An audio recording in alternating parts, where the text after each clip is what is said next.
ओम शांति। आज 25 सितंबर 2023 आज की साकार मुरली के अनमोल मधुर महावाक्य हैं। बाबा कहते, मीठे मीठे बच्चे, तुम्हारे दर पर कोई भी आए उसे कुछ ना कुछ ज्ञान धन देना है। पहले फार्म भरवाओ, फिर 2 बाप का परिचय दो। आज की मुरली का प्रश्न है, जादूगर बाप की जादूगरी कौन सी है? उत्तर है, जादूगर बाप की जादूगरी देखो। बाबा कहते, इतना ऊंचा बाप कहते हैं, मैं तुम्हारी सेवा में आया हूँ, मैं तुम्हारा बच्चा भी बन जाता हूँ। तुम बच्चे जब मेरे पर बलि चढ़ो तो फिर मैं 21 जन्मों के लिए तुम्हारे पर बलि चढ़ूं। यह भी वंडरफुल बातें हैं। बाप कितने प्यार से तुम्हें पढ़ाते हैं, तुम्हारी सब मनोकामना पूरी करते हैं, तुमसे कोई भी फीस आदि नहीं लेते हैं। उन्हें कहा जाता है राजू रमजबाज। गीत है जो पिया के साथ है। ओम शांति। पिया और वर्षा। बाबा कहते, जो पिया के साथ है उसके लिए बरसात है। किस प्रकार की? इसको ज्ञान वर्षा कहा जाता है। ज्ञान वर्षा कौन करते हैं? बाबा कहते, ज्ञान वर्षा कौन करते हैं? ज्ञान का सागर। अब यह गीत जिन्होंने गाया या बनाया वह तो कुछ नहीं जानते। तुम हो लक्की ज्ञान सितारे, तुम ज्ञान सागर के बच्चे बने हो, इसलिए तुमको ज्ञान सितारे कहा जाता है। बाप से ज्ञान ले रहे हो, नॉलेज की हमेशा एम ऑब्जेक्ट होती है, कुछ ना कुछ प्राप्ति का रास्ता मिलता है। अब तुम बच्चे जानते हो, बेहद के बाप द्वारा बेहद का वर्षा लेना है, वह है पारलौकिक बाप। बाबा कहते, अब तुम बच्चे जानते हो, बेहद के बाप द्वारा बेहद का वर्षा लेना है, वह है पारलौकिक बाप। तुम्हारे पास कभी कोई नए जिज्ञासु आते हैं तो फॉर्म भरने से डरते हैं, तो उनको समझाना चाहिए, क्योंकि फिर भी तुम्हारे पास आए हैं तो कुछ ना कुछ विचारों को मिलना चाहिए। बहुत गरीब हैं, तुम्हारे पास तो अथॉरिटी है, हाँ नंबर वार कोई फुल पास होते हैं, कोई कम। यह तो नशा है। हमारे पास ज्ञान रत्न ढेर हैं, ज्ञान सागर कोई महल में तो नहीं रहते हैं, झोपड़ी में रहते हैं, झोपड़ी में रहना पसंद करते हैं। जब कोई कहे हम फार्म नहीं भरेंगे तो बोलो, अच्छा अपना नाम तो लिखेंगे। हम फार्म नहीं भरेंगे तो बोलो, अच्छा अपना नाम तो लिखेंगे। हम बड़ी बहन जी को दिखाएं कि फलाना आया है, कुछ समझने के लिए तो आए हो, अच्छा अपना नाम लिखो। लौकिक फादर का भी नाम लिखना पड़े, फिर समझाना है 2 बाप तो हैं, एक है लौकिक बाप, दूसरा है पारलौकिक परम पिता परमात्मा। जब पिता कहते हो तो उनका नाम तो लिखो, परम पिता कहते हो तो वह सबका बाप है। हर एक को लौकिक और पारलौकिक बाप होते हैं। भक्ति मार्ग में दोनों बाप हैं। सतयुग त्रेता में लौकिक फादर तो है, पारलौकिक का नाम भी नहीं लेंगे। यह बातें तुम बच्चों को समझकर फिर समझाना है। कितनी सहज बातें समझाई जाती हैं, जिसको गॉड फादर कहा जाता है, वह है पारलोक में रहने वाला। बाबा है परलोक में रहने वाला, बुद्धि में आता है बरोबर। सतयुग त्रेता में पारलौकिक बाप को याद नहीं करते। यहाँ तो सब याद करते हैं, तो समझाना है लौकिक फादर का नाम लिखा, अब पारलौकिक फादर का नाम लिखो। सब जीव की आत्माएं उस पारलौकिक परम पिता को याद करती हैं। वह एक ही है। जैसे आत्मा निराकार, वैसे वह भी निराकार है। उनको तो कोई सूक्ष्म व स्थूल शरीर नहीं है। उनको सर्वव्यापी तो कह नहीं सकते। लौकिक बाप को कभी सर्वव्यापी नहीं कह सकते। क्या सर्वव्यापी कहने से वर्षा मिल सकता है? फिर पारलौकिक बाप को सर्वव्यापी क्यों कहते हो? पारलौकिक बाप को सब इतना याद करते हैं तो जरूर उनसे भी वर्षा मिलना चाहिए। रचना को रचता से वर्षा तो चाहिए ना। रचना को रचता से वर्षा तो चाहिए ना। ऐसे नई नई बातें समझाने से झट समझ जाएंगे। तुम अनुभव से बतलाते हो। उस बाप से वर्षा पाने की युक्ति बताई जाती है। वे बाप है स्वर्ग का रचयिता। तुम जानते हो भारत जीवन मुक्त था, अब जीवन बंद है। दुख से लिबरेट करने वाला बाप ही है। यह त्रिमूर्ति सहित लक्ष्मी नारायण का चित्र बहुत अच्छा है। हर एक के पास होना चाहिए। इस पर समझाओ कि बरोबर ये लक्ष्मी नारायण भारत के आदि सनातन देवी देवता थे। सतयुग के मालिक थे। स्वर्ग का वर्षा जरूर पारलौकिक बाप स्वर्ग का रचयिता ही दे सकते हैं। कोई फार्म ना भी भरे, लेकिन यह बात लिखाना तो सहज है। दो बाप हैं, दोनों से वर्षा मिलता है। लक्ष्मी नारायण अथवा उनके बच्चों आदि की जीवन कहानी तो है नहीं। श्री कृष्ण के लिए कहते हैं, उनको टोकरी में ले गए, यह हुआ अच्छा। इन लक्ष्मी नारायण को राज्य कहाँ से मिला? बरोबर आदि सनातन देवी देवताओं का राज्य था। इनमें पहला नंबर लक्ष्मी नारायण है। उनको ये व स्वर्ग का वर्षा किसने दिया? यह प्रजापिता ब्रह्मा बैठा है। यह वर्षा लक्ष्मी नारायण सामने खड़े हैं। फिर झाड़ पर ले आओ, यहाँ तपस्या कर रहे हैं राजयोग की। इनसे यह लक्ष्मी नारायण बनते हैं। ये समझाना कितना सहज है। लक्ष्मी नारायण के भक्तों को समझाना बहुत सहज है। अब अंदर कोई आते हैं तो कुछ ना कुछ शिक्षा जरूर देनी पड़े। तुम्हारे द्वारा इन वेश्याओं भिलनियाओं आदि का भी उद्धार होना है, परंतु तुम्हारे में अभी वह ताकत नहीं है। बाबा ने समझाया है, तुम अपने पति को भी भूं भूं करती रहो। स्त्री अपने पति से भी पूछ सकती है, तुम अपने लौकिक बाप का नाम बताओ। अच्छा, पारलौकिक बाप का नाम बताओ, जिसको तुम घड़ी घड़ी जन्म बाय जन्म याद करते हो। जरूर उनसे कुछ जास्ती मिलता है। लक्ष्मी नारायण को याद करने से तो कुछ नहीं मिलता। बाबा कहते, बाप आकर तुम्हारी कितनी सेवा करते हैं, बिगर मांगे तुमको पढ़ाते हैं, कहते हैं आओ तुमको स्वर्ग में ले चले, सभी मनोकामनाएं पूर्ण करते हैं। नारायण का भी चित्र है ना, पूजा लक्ष्मी की होती है।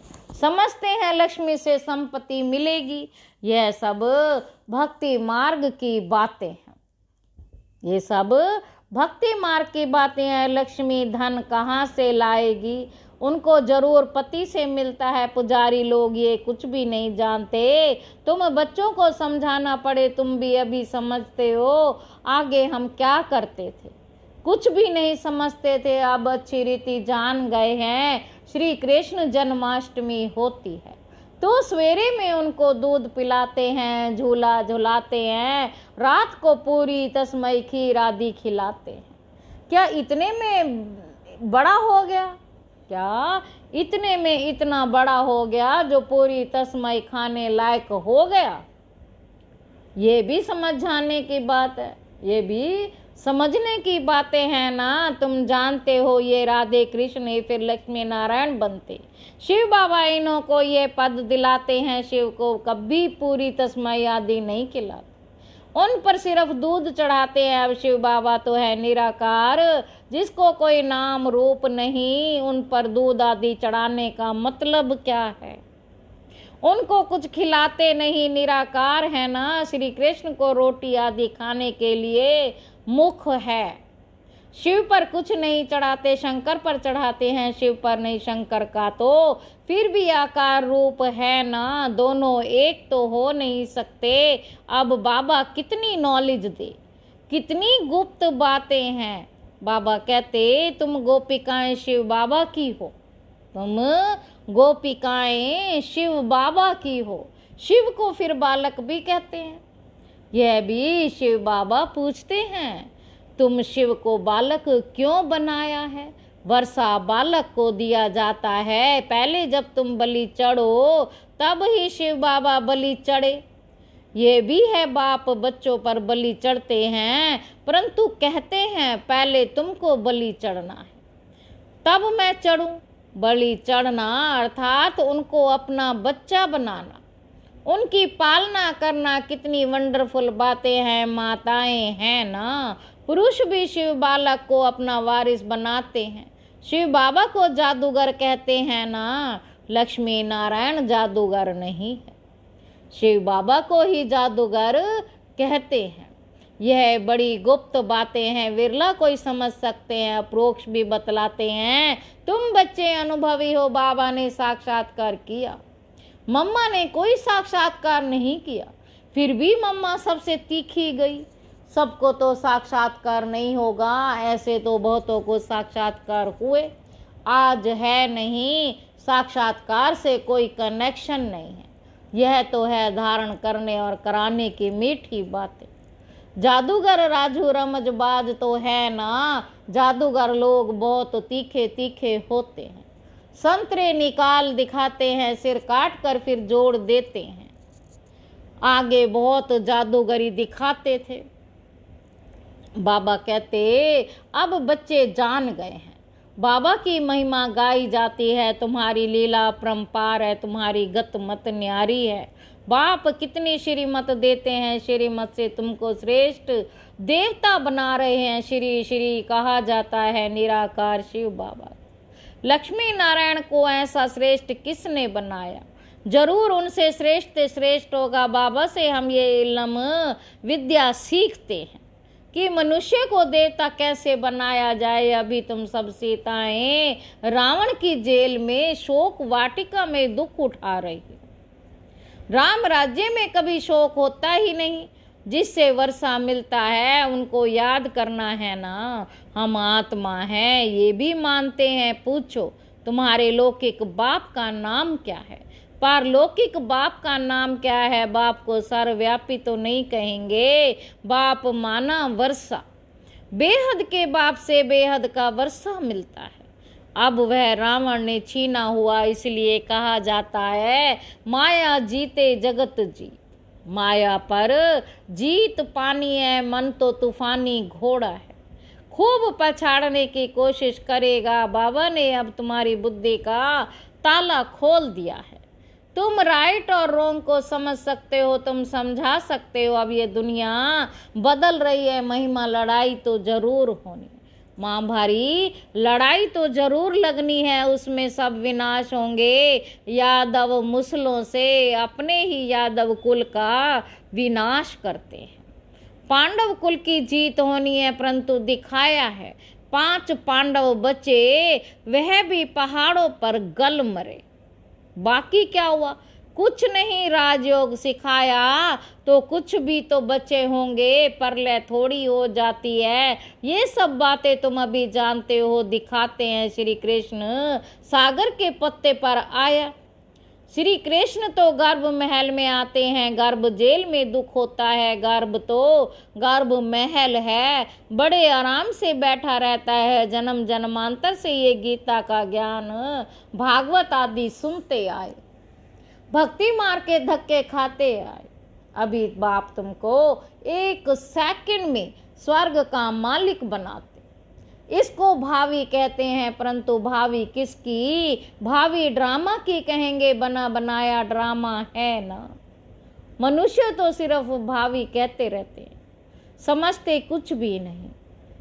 तो बाबा कहते, जब कोई आए पहले पहले ये बताओ कि दो बाप है, पारलौकिक बाप स्वर्ग का रचयिता, उसने तो स्वर्ग का वर्षा दिया था, आज से 5000 वर्ष पहले स्वर्ग था, अभी तो नरक है, फिर तुम वर्षा ले सकते हो, हम भी बेहद के बाप से वर्षा ले रहे हैं। यह भारत भगवान की जन्मभूमि है, बर्थ पैलेस है। जैसे इब्राहिम, बुद्ध आदि की अपनी अपनी जन्मभूमि है। तुम बच्चे जानते हो बाप आए हुए हैं, वर्षा दे रहे हैं, तुम बच्चों को रहम दिल बनना है। बाबा कहते, तुम बच्चों को रहम दिल बनना है, कोई को भी ये समझाना तो बहुत सहज है, पारलौकिक बाप की पहचान देनी है। पारलौकिक फादर एक ही बार आते, उनकी याद से हम स्वर्ग का वर्षा ले रहे हैं। बहुत सहज है, ऐसी ऐसी बातें अच्छी रीति धारण करो और समझाओ, दान करो। पारलौकिक बाप स्वर्ग की राजाई देते हैं। लक्ष्मी नारायण की दी है ना, इस सूर्यवंशी लक्ष्मी नारायण का बाप कौन है? हम आपको बताते हैं, स्वर्ग की स्थापना करने वाला फादर अब उन्हों को स्वर्ग की राजाई दे रहे हैं। बाकी आशीर्वाद क्या करेंगे? अच्छा, मीठे मीठे सिक्की लधे लक्की ज्ञान सितारों प्रति, मीठे मीठे सिक्की लधे लक्की ज्ञान सितारों प्रति, मात पिता बाप दादा का नंबर वार पुरुषार्थ अनुसार याद प्यार और गुड मॉर्निंग। रूहानी बाप के रूहानी बच्चों को नमस्ते। धारण हम रूहानी बच्चों की रूहानी बाप दादा को याद प्यार और नमस्ते बाबा, नमस्ते, शुक्रिया बाबा, शुक्रिया।